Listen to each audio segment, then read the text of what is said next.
Howdy, everybody. Shots College Humanities 2. How are we all doing? It's spring out there for sure. Uh, it's going to cool off this weekend. I'm not ready for the hot weather yet. I don't know about you. Anyway, we're in the middle of a deep dive for the next week. This week and next week, I'm going to do cinema, films, movies to you guys. Do you like movies? Start a discussion. I'll post it tonight. Do you go to movies? What kind of movies do you like? Tell me about your movie history.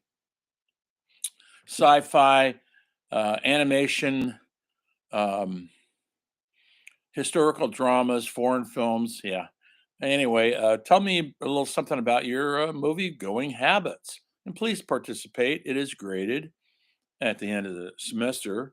Um, it is all graded as part of your participation.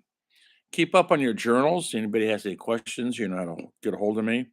Your journals should reflect what we do every week, what we read, what the papers, what I talk about, your observations, a little reflection too.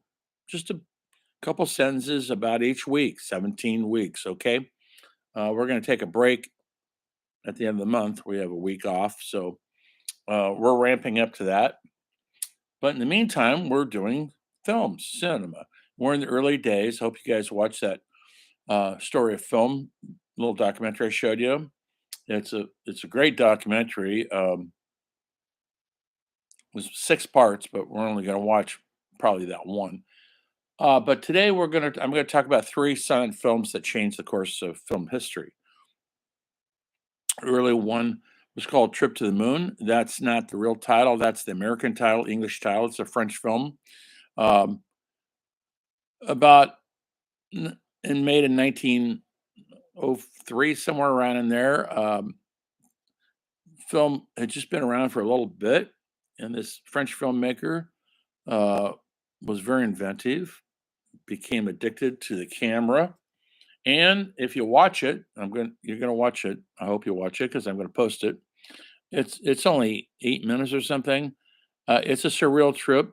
It's like his version of going to the moon, what it looked like. And he used colorization. Now they didn't have colorization, but they could tint some of the frames green or yellow, and so he did that to kind of give you a futuristic look, as you will. But it's a fun movie. It's everybody should watch it. Uh, there is no vocal sound, but there is music, so there's that.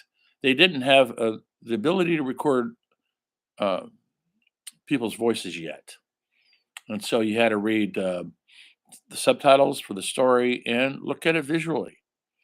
And it's filmed very creative, very primitive. No close-ups, no tricky camera shots. It's just filmed kind of like a stage play, like you're in the audience looking at it, which is exactly what it was. Trip to the Moon. It's a real trip. Uh, yeah, check it out. Maybe that's your first silent film you've ever watched from beginning to end. I made it short, so it should be too painful. I know you probably don't like silent films or black and white films, but I'm going to make you appreciate them, I hope. The other film that's really important is called Birth of a Nation. D.W. Griffith was the director. Uh, Came out in 1915. It changed everything. It is considered a racist film. Yes, that's right. You'll see why. I'll show you a preview of it. You can watch the whole thing on the internet. If anybody wants to write an extra credit paper on Birth of a Nation, I'll give you 10 points. If you need the points, just reach out to me, say I want the extra credit for Birth of a Nation. And you'll have to watch the whole movie. Hopefully it's not too much torture. It's going to be some torture. You can't learn without being tortured. Knowledge is not always easy. And this film came out. It was a revolutionary film in that he used techniques that had never been done before. He moved the camera, which was unheard of. He had close-ups, which was unheard of. He had different storylines going, what they call parallel editing. Something's happened. We're used to that now. When one thing's happening, and then they cut to another thing that's happening at the same time, but somewhere else. That was unheard of. And he was an innovator. Um, but when this film came out in 1915, it's about the end of Civil War and slavery. And in the movie, the slaves are no longer slaves and they misbehave. And if you look at the film, it's mostly white people in blackface. Okay, that was common. But he had them behaving in the most obnoxious way. The men were all uh, hypersexual and they're all out trying to rape white women. And the women were all femme fatales out to seduce a white man. They're all lazy, eating watermelon and fried chicken, and misbehaving in all the most cliche racist manner possible. They take over this little town with their evil ways, and guess who comes to save the day, folks? That's right, the Ku Klux Klan. They come riding in on their white horses with their white sheets. They're the heroes of the piece. They drive the evil black man out of the town, save the white people, the Ku Klux Klan. Now, in these days, when people saw this film, Woodrow Wilson was our president. This is right before the outbreak of World War II, one, I should say. He loved the film so much, he showed it all the time at the White House. It was a big hit.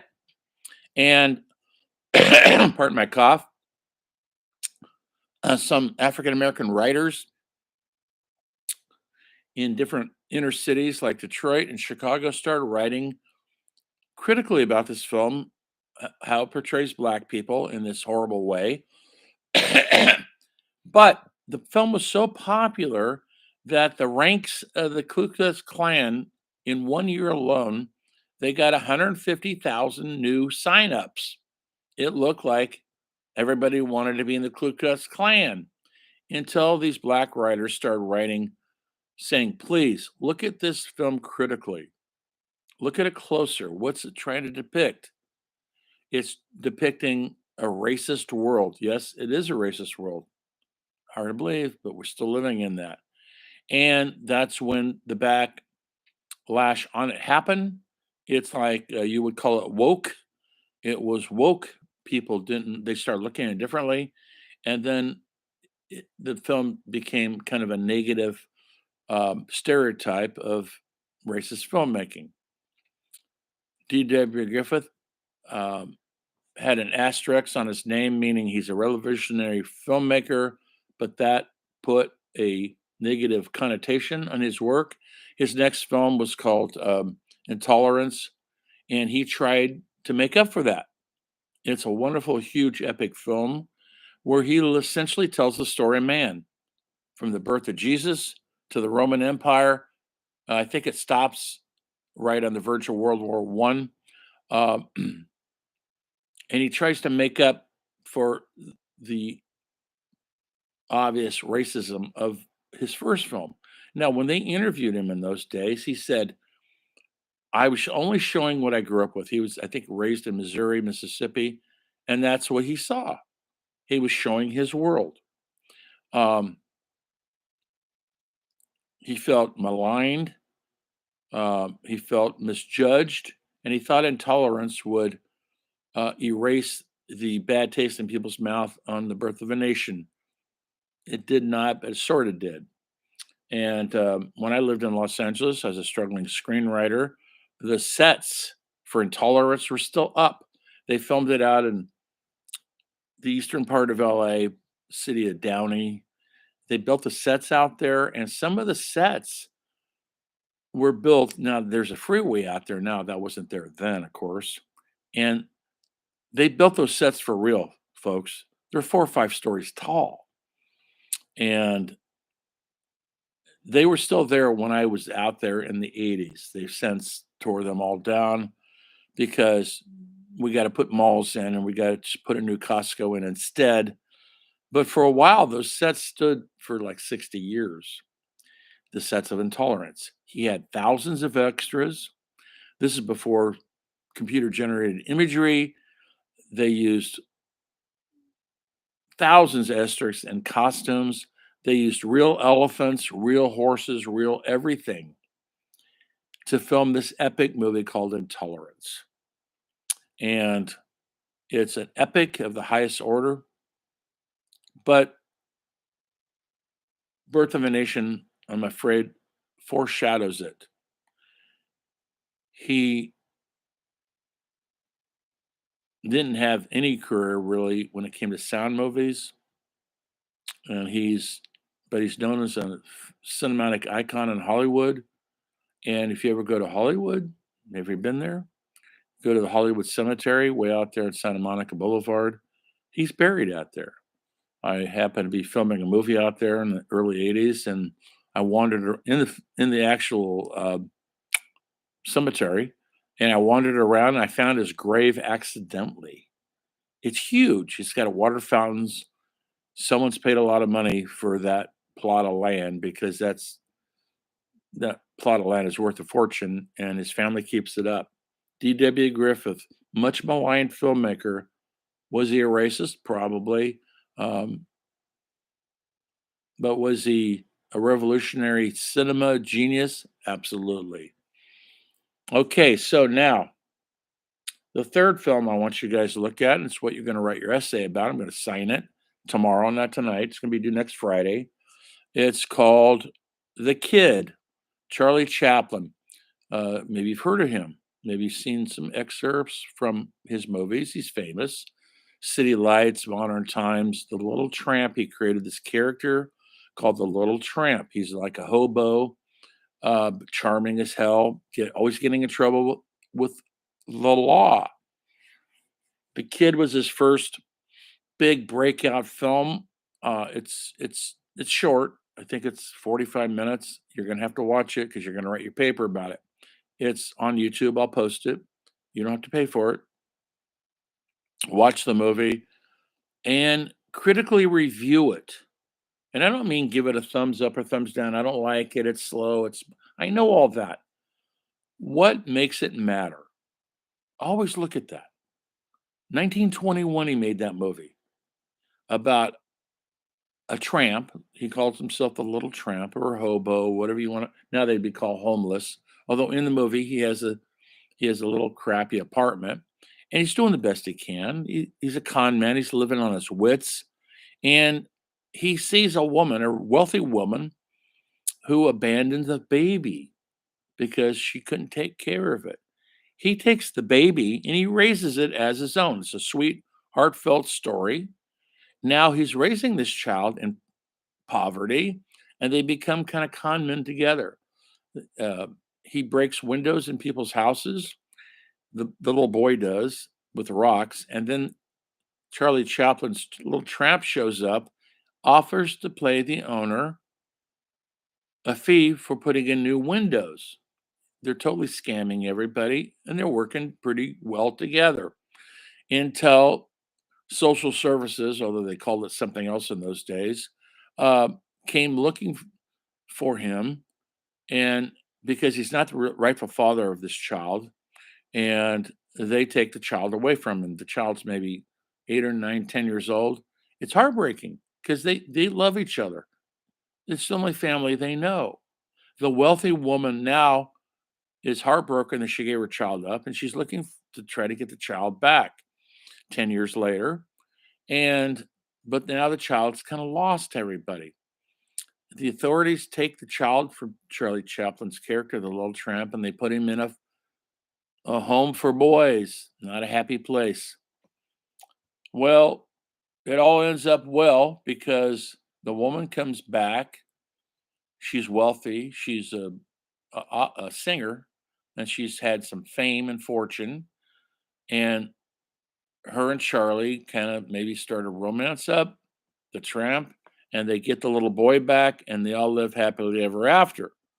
It's a surreal story because there's a dream sequence in it where the little tramp dreams he's in heaven with angels, and it's very clever, very poignant.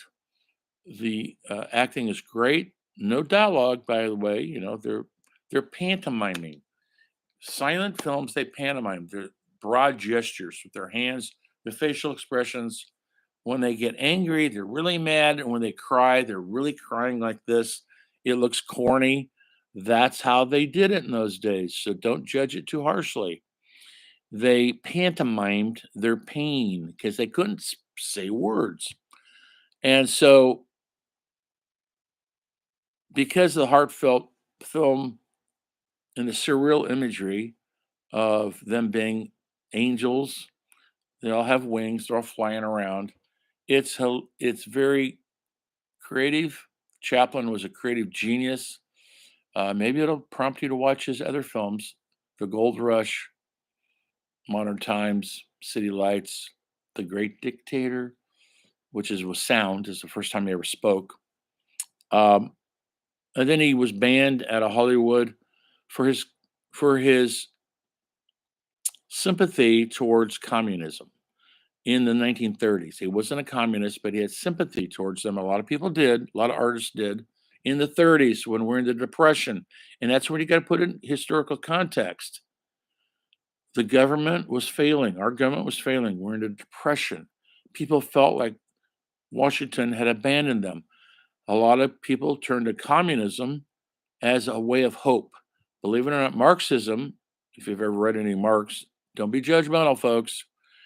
Marx was a German philosopher, and there's a lot of really practical things in there. Mostly their thing is Marxism is that we're all equal, that nobody should be above anybody else. There shouldn't be rich people and poor people. We all should be on the same playing level. Well, that's that's admirable. In the 19 early 1920s, Lenin, Trotsky came in, and they kind of took Marxism and they tweaked it, and it became communism, and it became rather evil, um, with no freedoms. And it wasn't about equality; it was about suppression and keeping your opinion down. They didn't want freedom of expression. There's no freedom of press or freedom of speech in communism. But when Chaplin was um, had a romantic notion of communism, that's long before that happened. Once communism took over and Stalin started killing his own people who didn't agree with him, a lot of Americans dropped out of the Communist Party. Anyway, Chaplin was brought in to the House on Un-American Activities, accused of being a communist. He said, absolutely not. He was also had a tendency to have sex with underage girls, and that didn't set well with the moral majority of the country.